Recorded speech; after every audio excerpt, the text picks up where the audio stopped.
I wrote Jay Electronica's whole album. I'm what? kidding. She's lying. How you gonna do that? I'm kidding. Are you looking forward to see Lauryn Hill on stage? Are you gonna stick around? Yes, Lauryn Hill is my hero. Absolutely. She did a poem on her very first album, "What Could Make a Mighty Man Run." Inspired me to go ahead and I can do this. Yes, Miss Hill is a very intelligent woman. You know, I'm watching. Still to this day. Absolutely. Probably my all-time favorite is Lauryn Hill. I think just overall she has inspired me in every way. Just the way she was in her interviews, the way she wrote her music. I could hear her song and I could picture faces and places and a lot of imagery. So that's what I try to incorporate in my music. But I think I probably listened to Miseducation by Lauryn Hill the most. Really? Wow. Like, I think, like, I mean, it's like kind of flawless. Like, every time I listen to it, I was like, I don't know. And including Stevie, like, because I love music of my mind, but like, I feel like Lauryn Hill's album just, an album about love and every type of love. I've just never heard an album quite like that. When it came to me, I was like, yo, this is about everything. Like, so I love that album. You know, I'd asked Lauryn to come out at the Summer Jam as a surprise guest in New York. We did that.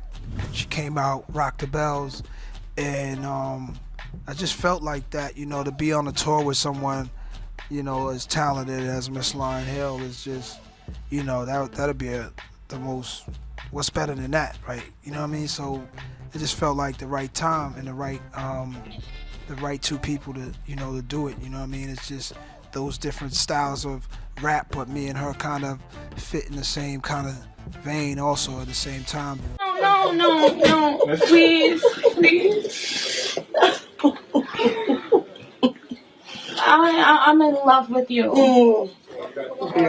I'm in love with your spirit, your mind, everything about you. A great atmosphere. Sounds like a great atmosphere. I saw the line outside. I was like, okay, this is gonna be crazy. And you said it sold out, so I'm sure it will be. But I just want everyone to, you know, catch a vibe and have fun. That's the main part. Gotcha. I got two quick questions for you. Who is your biggest musical influence? Lauryn Hill.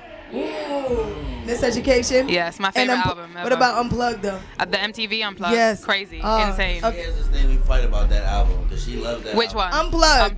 You love it more than Miseducation? I do. Really? Because Unplugged was so real. Like, she was in a place of just, like everything came out, right? Yeah. Like, she was at that place where, like, she called herself a mad scientist, right? She was experimenting on herself, and people made her seem like she was crazy, and I didn't get crazy the first time I heard it. She's a genius. That's why people think. I gotta re-listen. Maybe It's incredible. It's not. I don't like it better than the Miseducation of Lauryn Hill. The Miseducation of Lauryn Hill to me is like, that's my favorite album ever. But the Unplugged is not far from it. I can't lie. It's anything she touches is gold. So it's like. What makes her your biggest influence? Is it like the messages in her music, or what did you really connect with when you first heard Miseducation? It's like what you just said, right? She was in this mad scientist stage in the Unplugged, but I feel like she's never been scared to just like say whatever she feels. I feel like even if it makes her look crazy and people call her crazy, that's how she feels, and she's gonna embrace that and be able to tell her story. And I think a lot of people relate to that, and a lot of people don't have the courage to be able to say it. And I heard it when I was a young girl. My mum used to play it religiously, and I never really understood what she was saying when I was younger, but there was a feeling in the music that I felt. And as I've gotten older and been able to listen to it and understand it in my own way, I still have that same feeling of when I listened to it when I was young, but now I understand it more, so it's an even greater feeling. So. There it is. No blame. And speaking of that, in 28,000 days that we have, if you were to make your last song, Alicia Keys, and you had to choose one artist to collaborate with vocally. For the last song. This is it. This is it. You're the one that brought up that we only got 28,000 days. I don't want it to be it. Okay, but if for some. It can be a repeat, it can be somebody you haven't. Well, it used to be Prince, but now that wouldn't happen. So could I pick some? No, it has to be someone who's alive. Yes. Right. Man. Where? I think I would do Lauryn Hill keeps coming up. I always wanted to do something with her. We never got a chance to do anything yet. That would be crazy. I think that would be so fly. You know, I used to be friends with Lauryn before she blew up, and you know, I'm very, just like my whole community was like, we're all very much invested in her success. And that's something that's very daunting to Lauryn from my perspective. It seemed like she had a lot of weight on her shoulders and she wanted to always be positive at all times. And she put this spiritual weight on her to be the most positive, most spiritual person she could be, which is very tough to do in the music business. And so when she did that, people started trying to find fault with her instead of just celebrating her for who she is. And I just felt like she was song worthy.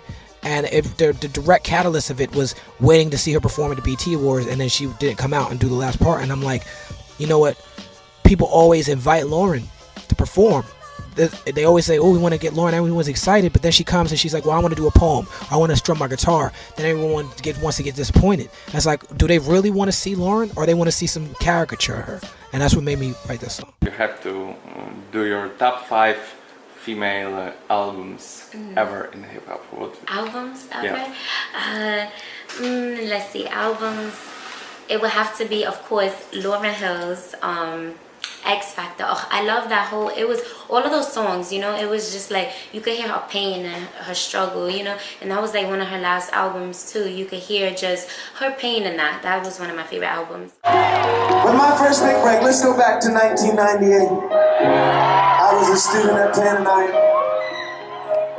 on the weekends I would go up to Scranton, Pennsylvania, the home of Michael Scott. You know Scranton, Pennsylvania. I played at a church up there on the weekends, and one of my choir members, she had gone to school with Miss Lauryn Hill. And Miss Hill was working on the Miseducation of Lauryn Hill at the time, her debut solo album. My friend brought me to the studio to meet her and had me play a couple songs for her. Miss Hill was like, why don't you play on the song we're working on right now? So I started playing. I said,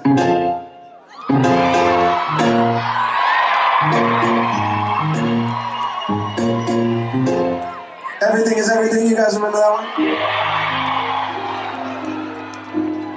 I went back to school my senior year, and my claim to fame that I was on everybody's favorite album, The Miseducation of Lauryn Hill, on track 13. People started calling me track 13. I talked about it so much. So would you ever consider teaming up with the likes of, say, Rihanna or Katy Perry, Lady Gaga, kind of the modern day divas, as it were? I don't know. I just have to be able to hear your pain to match it. Therefore, I really like Adele. She has the amount of pain I require in her voice. Yeah. You know, she sounds heartbroken and beautiful. She's like a songbird. Lauryn Hill, you can tell that she's been through a lot of things. Mary J. Blige, she's been through a lot. You can hear that soul. I loved Lauryn Hill. I loved Alanis Morissette. Madonna was awesome. I love Tracy Chapman. I love women who have something to say.